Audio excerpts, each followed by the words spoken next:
Hello everyone. जैसे कि अपनी क्लास चल रही है ऑर्गेनिक केमिस्ट्री की यूनिट फर्स्ट वाली, उसमें हमने इलेक्ट्रॉन्स नहीं, नाभिक नहीं पढ़े, समांश विखंडन, बंद समांश बंद विखंडन पढ़ा। उसके बाद में हमने पढ़ा था क्रियात्मक मध्यवर्ती पढ़ रहे थे। उनमें से 6 की बात चल रही थी, उसमें से एक अपना हो गया था कार्बन। उसके बाद में आज हम पढ़ेंगे एक इंटरमीडिएट है आपके कार्बिन। इंटरमीडिएट है आपके कार्बिन।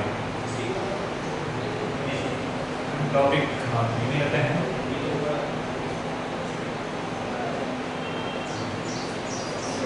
आज हम चर्चा करेंगे कार्बिन के होते क्या है। तो कार्बिन ऐसा होता है कि कार्बिन में कार्बन परमाणु पर एक तो कार्बन होता है, उदासीन होता है। संयोजकता इसकी क्या होती है? 2 होती है। यदि किसी कार्बन पर उसकी संयोजकता 2 है और वो उदासीन कार्बन है तो इस प्रकार का कार्बन क्या कहलाता है? कार्बिन कहलाता है। देखिए, जैसे कि आपके लिए था हमने कार्बन कैटायन की बात में, यदि कार्बन कैटायन में से एक हाइड्रोजन निकल जाता है, एक हाइड्रोजन क्या हो जाता है? निकल जाता है। अब देखो, हाइड्रोजन जब निकलेगा तो हाइड्रोजन कार्बन के साथ जुड़ा हुआ है और हाइड्रोजन की विद्युत कार्बन से क्या है आपके? कम है। तो कम है तो जब भी निकलेगा तो इलेक्ट्रॉन तो ये लेके निकलेगा, तो ये बन जाएगा आपके CH2 ठीक है। तो ये आपके क्या कहलाएगा? कार्बन कहलाएगा। अब कार्बन में क्या क्या है? एक तो इसमें वैलेंस इलेक्ट्रॉनों की संख्या कितनी है? कार्बन के पास वैलेंस इलेक्ट्रॉन होता है, इसके पास 6 वैलेंस इलेक्ट्रॉन होता है। और इसकी वैलेंसी कितनी होती है? इसकी वैलेंसी यहाँ हो जाएगी 2 हो जाएगी, ठीक है। इसकी वैलेंसी कितनी हो जाएगी? 2 हो जाएगी। और आवेश क्या होता है इसके ऊपर? ये न्यूट्रल होता है, ठीक है। तो इस प्रकार की जो संरचना होगी उसे हम कहते हैं कार्बन। ये तो आपके CH2 था। CH2 के अलावा और यदि एग्जाम्पल की बात करूँ, CCl2 की मैं बात करूँ, कार्बन डाइक्लोरो कार्बन, इसका नाम हो जाएगा डाइक्लोरो कार्बन। ऐसा भी हो सकता है, ये भी हो सकता है ना, ब्रोमो क्लोरो कार्बन के हो सकते हैं। ये सारे किसके हैं? कार्बन के उदाहरण हैं। यहाँ से जैसे ये धनावेशित कोई भी कार्बन है उसमें से एक हाइड्रोजन यदि निकल जाता है तो विद्युत चूंकि हाइड्रोजन की क्या है? कम है कार्बन से, तो क्या होगा? इलेक्ट्रॉन देके निकलेगा तो संयोजक उसमें कितने हो जाएंगे? 6 इलेक्ट्रॉन। जैसे समझे, जैसे पहले तो इसकी बना रहा हूँ, जैसे sp2 संग्रहित था ये, इसमें ऐसे ठीक है। तो और एक p कक्षक जो इसके पास था वो क्या था? था इसके पास कार्बन के पास। तो एक हाइड्रोजन तो यहाँ जुड़ा हुआ है, एक हाइड्रोजन यहाँ और एक हाइड्रोजन यहाँ जुड़ा, तीनों हाइड्रोजन जुड़े हुए थे इसमें। अब जब भी कार्बन बनेगा, कैसे? ये कार्बन बन गया, तो कार्बन बनेगा तो क्या होगा? एक हाइड्रोजन यहाँ से क्या हो जाएगा? ये हाइड्रोजन यहाँ से निकल गया, ये हाइड्रोजन बाहर निकल गया, तो हाइड्रोजन निकलेगा, विद्युत क्या होती है? हाइड्रोजन की कार्बन से क्या होती है? ज़्यादा होती है। तो ये एकाकी इलेक्ट्रॉन युग्म में 2 मैंने बनाए, ये रह गया और 2 रहेगी इसकी संयोजकता। 2 हाइड्रोजन 2 संयोजकता, ये कौन सा? लॉन पेयर हो गया और इसका 2p कक्षक क्या होता है? रिक्त होता है। तो 6 इलेक्ट्रॉन हो गए आपके, ठीक है। संयोजक कोष में कितने इलेक्ट्रॉन हो गए आपके? 6 इलेक्ट्रॉन। तो कार्बन में मैं बात करूं तो 6 क्या हो गए? वैलेंस इलेक्ट्रॉन है। वैलेंस इलेक्ट्रॉन कितने हो गए? 6 इलेक्ट्रॉन। 6 वैलेंस इलेक्ट्रॉन हो गए। 6 वैलेंस इलेक्ट्रॉनों में से देखो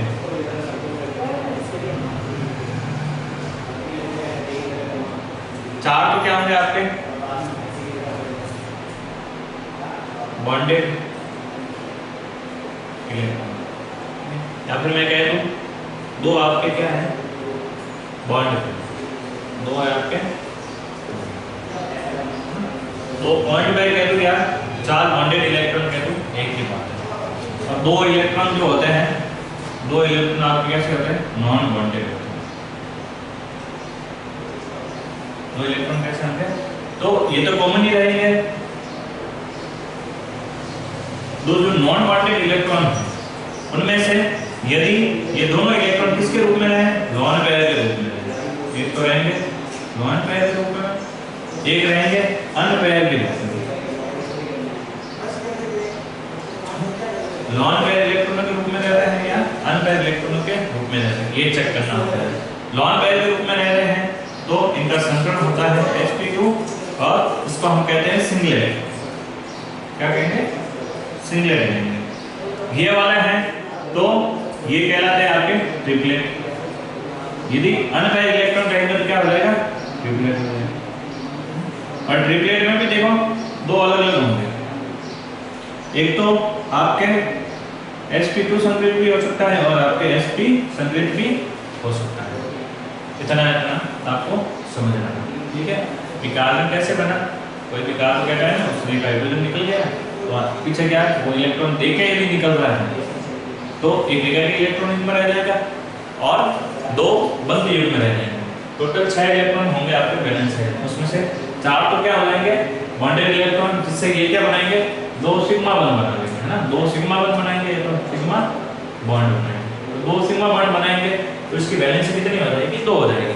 कोई आवर्स इसके ऊपर है नहीं, इसलिए कैसा है, उदासीन, ठीक है? उसके बाद में हम इसकी स्ट्रक्चर की बात करें तो सबसे पहले इसकी बात करते हैं हम सिंगलेट की, इसके बाद में ट्रिपलेट के, इन दोनों की आगे बढ़ते हैं। सबसे पहले मैं बात करूं सिंगलेट की। ये अब सिंगलेट में मैंने बताया पहले आपको कि संकरण कैसा होगा, sp2। तो sp2 संकरण है तो कक्षक भी कितने होंगे?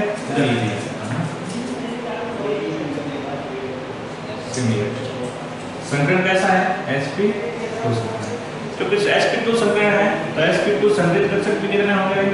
3 होंगे। एक तो ये हो गया, एक ये हो गया और एक कौन सा हो जाएगा? ये है आपके बीच में। ओके, तो कार्बन तो आपका कैसा है? sp2 संकरित कार्बन। sp2 संकरित तो एक कक्षक ये हो गया, एक कक्षक ये हो गया और एक कक्षक ये हो गया। जैसे CH2 की मैं बात करूं तो यहाँ पे एक हाइड्रोजन यहाँ पे हो गया आपने और एक हाइड्रोजन यहाँ पे जुड़ा हुआ। तो ये कैसा है?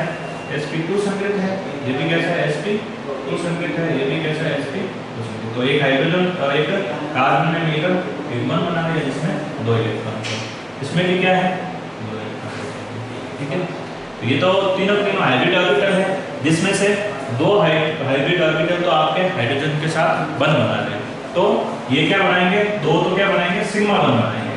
सिग्मा बॉन्ड ये हो गया, सिग्मा बॉन्ड ये हो गया और इसका सिग्मा बॉन्ड ये हो गया। क्लियर है? ये दोनों सिग्मा बॉन्ड बन गए। एक जो आपके कक्षक बचा संकरित कक्षक है उसमें अमल्टी इलेक्ट्रॉन युग्मों का क्या रहता है? जोड़ा रहता है, उसका पेयर रहता है। अब s और p2 तो एक p z खाली बच गए हैं, तो आपका ये मैं बना तो आपके 2p ये आपके क्या हो गया? 2p z, है ना? वैकेंट ऑर्बिटल है, वैकेंट 2p z आपके क्या है? खाली। और खाली कक्षक का में एक भी इलेक्ट्रॉन उपस्थित नहीं है। यदि खाली कक्षक में एक भी इलेक्ट्रॉन उपस्थित नहीं है तो किस श्रेणी में आएगा? सिंगलेट की श्रेणी में आ जाएंगे। अब इसे सिंगलेट क्यों कहते हैं? देखो स्पिन मल्टीप्लिसिटी में निकालो उसकी, स्पिन मल्टीप्लिसिटी। तो देखो फॉर्मूला था 2s+1, ठीक है? तो 2s+1 है तो s का मान निकालना है, s। अब देखो s किसका निकालते हैं? संकरित जो जिन्होंने बंध बना दिया उनको तो छोड़ लेना है, जो बंध में पार्टिसिपेट नहीं कर रहे हैं उन इलेक्ट्रॉनों को देखना है। ये दोनों इलेक्ट्रॉन इनको देखेंगे तो इनका देखो 2 इलेक्ट्रॉन है और दोनों का क्या है? चक्रण कैसा है? स्पिन कैसी है? एक दूसरे की विपरीत है। एक प्लस हाफ वाला है, एक क्या है? माइनस हाफ वाला। तो प्लस हाफ वाला माइनस हाफ वाले को क्या कर लेगा? कैंसिल कर लेगा। तो s का मान क्या हो जाएगा? प्लस हाफ और एक माइनस हाफ। इन दोनों को जोड़ेंगे तो ये दोनों को ये क्या कर लेंगे? कैंसिल कर लेंगे और s का मान क्या आएगा? 0 आएगा। अब फॉर्मूले में अप्लाई करो तो 2 × 0 + 1, तो ये तो हो जाएगा 0 + 1, तो आंसर आएगा अपने तो स्पिन मल्टीप्लिसिटी 2 इसकी कितनी आती है? 1 आती है, इसलिए इसको क्या कहते हैं? सिंगलेट कहते हैं। ठीक है, स्पिन मल्टीप्लिसिटी इसकी कितनी है? 1 आई, इसलिए इसको क्या कहेंगे? सिंगलेट। क्लियर है? तो सिंगलेट में क्या होगा? 2 सिग्मा बंध होंगे और जैसे सिंगलेट में क्या होगा कि sp2 संगृहीत होगा कार्बन। sp2 संगृहीत होने के साथ ही साथ जो उसके संगृहीत कक्षक है दो तो क्या बनाएंगे? सिग्मा बंध बना देंगे। एक जो इलेक्ट्रॉनों का युग्म जो बचा है अपना, एक तो इलेक्ट्रॉनों का युग्म जो बचा है अपना, वो किस में रहेगा? संगृहीत कक्षकों में ही रहेगा और इलेक्ट्रॉन युग्मों के रूप में रहेगा। और किस में रहेगा? ये देखो सिंगलेट में ये आपके संगृहीत कक्षक है और युग्म किस में है? संगृहीत कक्षकों में ये युग्म है। तो आपका ये क्या कहलाएगा? आपके सिंगलेट कहलाएगा। 2 सिग्मा बंध बना लेंगे और दोनों इलेक्ट्रॉन इधर जाएंगे। और सिंगलेट क्यों कहते हैं? क्योंकि इसकी स्पिन मल्टीप्लिसिटी का मान कितना आता है? आपके 1 आता है। ठीक है, ये तो हो गया आपके सिंगलेट। अब हम बात करें ट्रिपलेट की बात करें तो ट्रिपलेट में 2 प्रकार से हो सकता है। एक sp2 भी हो सकता है और sp भी हो सकता है। इसकी संरचना देखते हैं। पहले तो sp2 वाले की देखते हैं। सबसे पहले sp2 वाले की देखते हैं। तो sp2 वाले की इधर बना के देखता हूं मैं ट्रिपलेट में। संकरण चूंकि sp2 है तो हम वही तरीका अपना 3 sp2 संकरण कक्षक बना दूं मैं। ये भी क्या है? sp2 संकरण। ये भी क्या है? sp2 संकरण। और ये भी क्या है? sp2 संकरण। अब जब एक बच गया वो क्या होगा? आपके वैकेंट ऑर्बिटल होगा। ये क्या हो गया? Vacant pz orbital. ये आपके क्या हो जाएगा? खाली p कक्षक हो जाएगा। ठीक है, अब खाली p कक्षक में देखो इसमें क्या है? इसमें तो क्या था आपके सिंगलेट में? जो इलेक्ट्रॉन थे पैर के रूप में थे। अब देखो ये भी सिग्मा बंध तो बनाएंगे ये दोनों। तो 4 इलेक्ट्रॉन तो ये लिखना है ये वाला जो लॉन पेयर वाले इसके लॉन पेयर वाले जो है bond pair, sorry lone pair नहीं लिखना, इसको लिखना है बॉन्ड पेयर। लॉन पेयर ये जो है 4 इलेक्ट्रॉन बॉन्ड पेयर वाले लिखे हुए हैं। तो बॉन्ड पेयर वाले 4 इलेक्ट्रॉन कौन से होंगे? 2 ये हो गया और 2 कौन से हो गए? ये हो गए। 4 इलेक्ट्रॉन लिखे हुए 2 और 2 4 हो गए। ये जो इधर वाले जो इलेक्ट्रॉन हैं ये 2 इलेक्ट्रॉन हैं तो लॉन पेयर के रूप में तो इधर रह रहे हैं, इसलिए वो क्या था? सिंगलेट था। अब मैं बात कर रहा हूँ ट्रिपलेट की। ट्रिपलेट में भी sp2 की बात कर रहा हूँ। तो 4 तो अपने ये कॉमन ही है सभी में, पीछे बच गए 2 इलेक्ट्रॉन। 2 इलेक्ट्रॉन लॉन पेयर के रूप में नहीं होकर के अब ट्रिपलेट में किसके रूप में है? अनपेयर के रूप में। अनपेयर के रूप में है तो एक तो है इधर और एक इलेक्ट्रॉन का है इधर। कहने का मतलब sp2 संगृहीत कक्षक है और उसमें दोनों क्या है? इलेक्ट्रॉनों का युग्म नहीं है। तो अब इलेक्ट्रॉन युग्म इलेक्ट्रॉन थे वो युग्मों के रूप में नहीं रह करके क्या है? अलग अलग है। और उसमें भी अलग अलग कैसे है? एक इलेक्ट्रॉन तो संगृहीत कक्षक में है और एक कक्षक इसमें है असंगृहीत कक्षक में। वैकेंट था भर गया तो इसको मैं लिखूंगा अनहाइब्रिड। ये तीनों तो हाइब्रिड है तो ये हो जाएगा आपके अनहाइब्रिड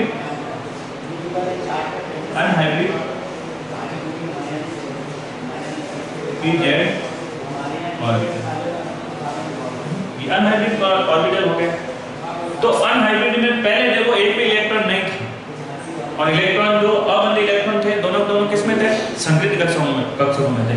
इधर देखो दोनों अबंध इलेक्ट्रॉनों में से एक तो किसमें रहेगा? संगृहीत कक्षक में। एक किसमें चला गया? असंगृहीत कक्षक में। इसमें असंगृहीत कक्षक खाली नहीं है, इसमें एक इलेक्ट्रॉन उपस्थित है। इसमें देखो असंगृहीत कक्षक क्या है? पूरा खाली है। तो अब देखो इसमें एक भी इलेक्ट्रॉन नहीं है ना, तो इसकी प्रकृति अनुचुंबकीय होती है, पैरामैग्नेटिक होती है।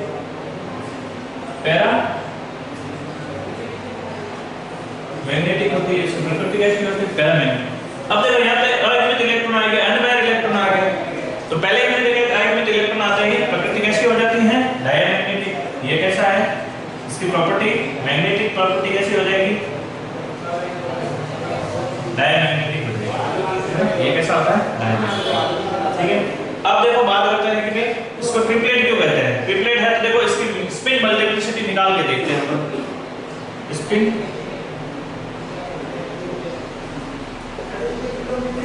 फार्मूला वही S 2s plus 1, 2s plus, अब 2s प्लस 1 है और s क्या है यहाँ पे प्लस हाफ। अब देखो 1 प्लस हाफ का दूसरा भी क्या है प्लस हाफ है, तो प्लस हाफ और प्लस हाफ कितना हो गया 1 हो गया। अब देखो फॉर्मूले में s को रखते हैं तो 2 × 1 प्लस 1, तो टोटल कितना हो जाएगा 3। तो इसमें मल्टीप्लिकेशन क्योंकि इसकी 3 आती है इसलिए इसको हम क्या कहते हैं अपन ट्रिपलेट कहते हैं। ये तो सिंगलेट हो जाएगा, ये क्या हो जाएगा आपके ट्रिपलेट हो जाएगा। क्लियर है? तो इन दोनों में अंतर क्या है सिंगलेट और ट्रिपलेट में?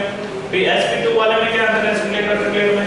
संग्रह तो दोनों का सेम है, लेकिन जब वो बॉन्डेड इलेक्ट्रॉन तो क्या है दोनों में कॉमन है। इसमें भी 4 बॉन्डेड इलेक्ट्रॉन है, इसमें भी 4 बॉन्डेड इलेक्ट्रॉन है। दोनों क्या सिग्मा बॉन्ड बनाएंगे, ये भी 2 सिग्मा बॉन्ड बनाएंगे, ये भी क्या बनाएंगे 2 सिग्मा बॉन्ड। अंतर क्या इतना है कि जो अबंधित इलेक्ट्रॉन युग्म था, नॉन बॉन्डेड इलेक्ट्रॉन पेयर जो था वो तो यहाँ पे पेयर के रूप में था और दोनों इलेक्ट्रॉन युग्म के रूप में किसमें थे संगृहीत कक्षक होगा। इसमें क्या है एक इलेक्ट्रॉन तो संगृहीत कक्षक में रहेगा और एक इलेक्ट्रॉन किसमें आ गया आपके असंगृहीत कक्षक में, जो कि असंगृहीत कक्षक सिंगलेट में क्या था पूर्ण रूप से खाली था। इसमें अयुक्त इलेक्ट्रॉन एक भी नहीं था, इसलिए इसकी प्रॉपर्टी पैरामैग्नेटिक थी और इसमें 2 चूंकि अलग अयुक्त इलेक्ट्रॉन आ गए इसलिए इसको ये क्या हो गया डायमैग्नेटिक। और जब इसमें इलेक्ट्रिसिटी इसकी कितनी आ रही है +1 आ रही थी, इसलिए इसको सिंगलेट कहते थे। इसमें कितनी आ रही है 3 आ रही है, इसको क्या कहते हैं ट्रिपलेट कहते हैं। आगे चलते हैं ट्रिपलेट में sp संकरण वाले में क्या होगा। sp संकरण नाम देखो सबसे पहले तो sp संकरण है तो एक s और एक p कक्षक मिलकर कितने संख्या में 2 ही sp संकरण कक्षक बनाएंगे। एक तो ये हो गया ये कार्बन और एक ये है ना, ये sp संकरण ये क्या हो गया sp संकरण। ठीक है, अब देखो अब एक s और एक p पार्टिसिपेट कर रहा है तो p कक्षक कितने खाली रहेंगे 2 खाली रहेंगे। x जैसे x वाले ने पार्टिसिपेट कर दिया संकरण में तो py बच गया और p z, ये py बच गया और ये बच गया p z। ये दोनों क्या है अनहाइब्रिड, ये अनहाइब्रिड ये हो गया अनहाइब्रिड और ये भी क्या है अनहाइब्रिड। ये दोनों क्या है अनहाइब्रिड है और भी ये क्या हो गया ये भी अनहाइब्रिड। ठीक है, ये भी अनहाइब्रिड ये दोनों अनहाइब्रिड हो गए। अब देखो जैसे यदि s ट्रिपलेट में s की संकरण है तो 2 तो आपके है ही, अभी सिग्मा बंध बना डाले 2 बंध बनती है या फिर मैं कह सकता हूँ 4 तो क्या है बॉन्डेड इलेक्ट्रॉन हो गए, 4 बॉन्डेड इलेक्ट्रॉन हो गए। अब जो 2 बचे हैं 2 इलेक्ट्रॉन वो युग्म के रूप में नहीं रहेंगे, अनपेयर के रूप में रहेंगे। ट्रिपलेट में दोनों इलेक्ट्रॉन अनपेयर, एक तो p z y में हो गया और एक क्या हो गया p z हो गया। बाकी सब कुछ किसके जैसा है इसके जैसा ही है। तो इसमें क्या होगा ये भी कैसा होगा डायमैग्नेटिक होगा क्योंकि 2 आर्गुमेंट इलेक्ट्रॉन है तो ये कैसा हो जाएगा डायमैग्नेटिक। इसकी प्रॉपर्टी कैसी हो जाएगी डायमैग्नेटिक प्रॉपर्टी होती है। ठीक है, तो एक उल्टा हो गया ना, इसको कहेंगे पैरामैग्नेटिक, ये होता है डायमैग्नेटिक। ये दोनों है पैरामैग्नेटिक।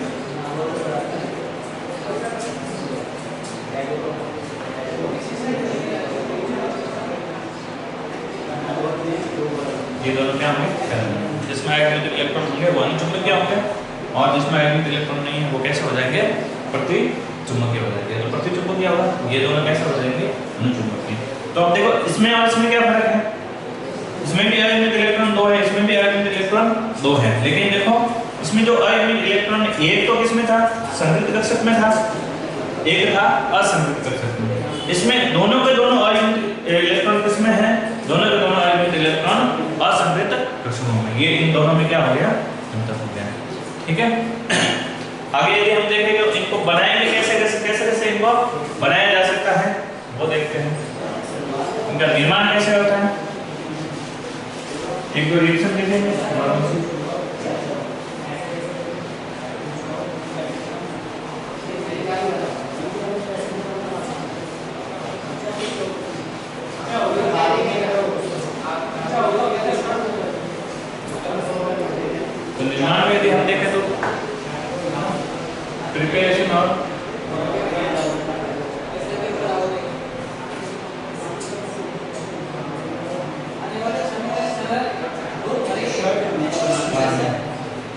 एक तो यदि मैं लिखूं कि क्लोरोफॉर्म CH3 ये आपको होता है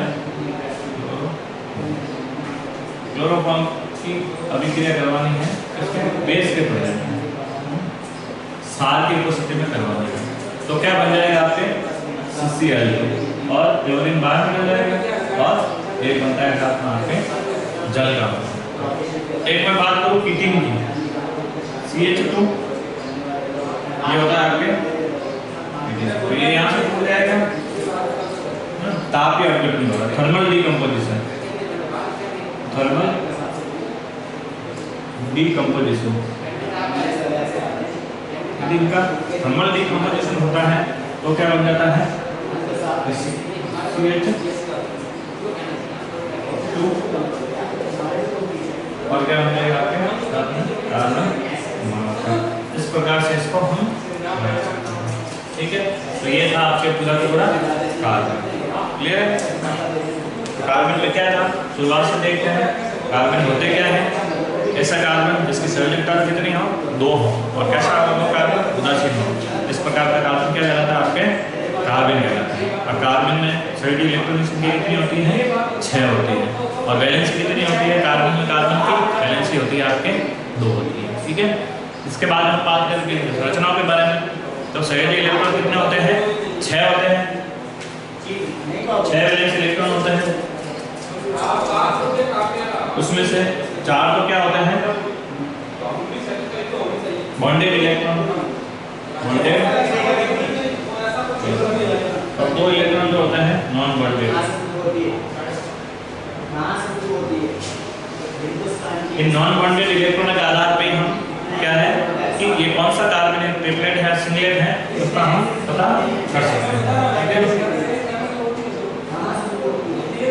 या तो ये बॉन्ड पेयर के रूप में है, लॉन पेयर के रूप में है, लॉन पेयर के रूप में है तो क्या हो जाएगा सिंगलेट और अनपेयर इलेक्ट्रॉन के रूप में तो होता है आपके ट्रिपलेट। ट्रिपलेट में भी कौन से sp2 वाले, एक तो होता है sp2 वाले और एक होता है ये होता है sp2 वाला। ये थी आपके कार्बन की संरचना। तो सिंगलेट में तो क्या होगा कि आपके जो भी संरचना बनेगी तो 4 तो क्या बॉन्डेड इलेक्ट्रॉन दोनों में कॉमन नहीं है, 2 जो इलेक्ट्रॉन है वो संग्रहित कक्षकों में ही है और पेयर के रूप में ही, 2 तो हो जाएगा सिंगलेट। और जो 2 आपके नॉन बॉन्डेड इलेक्ट्रॉन है वो पेयर के रूप में नहीं है, अनपेयर इलेक्ट्रॉन है तो वो हो जाएगा आपके ट्रिपलेट। उसमें भी sp2 में तो क्या होगा कि जो 2 अनपेयर इलेक्ट्रॉन है उनमें से एक तो संगृहीत कक्षक में है और एक इसमें है असंगृहीत कक्षक में, तो कौन सा हो जाएगा ये वाला। sp वाले में क्या होगा दोनों के दोनों अयुग्मित इलेक्ट्रॉन जो हैं वो किस में होंगे असंगृहीत कक्षकों में, एक py में होगा और एक pz में। ये था आपका पूरा। ठीक है। नेक्स्ट हम आगे की क्लास में देखेंगे फ्री रेडिकल देखेंगे, नाइट्रिन देखेंगे और बेंजीन के बारे में बात करेंगे। ठीक है। इतना आज के लिए काफी धन्यवाद।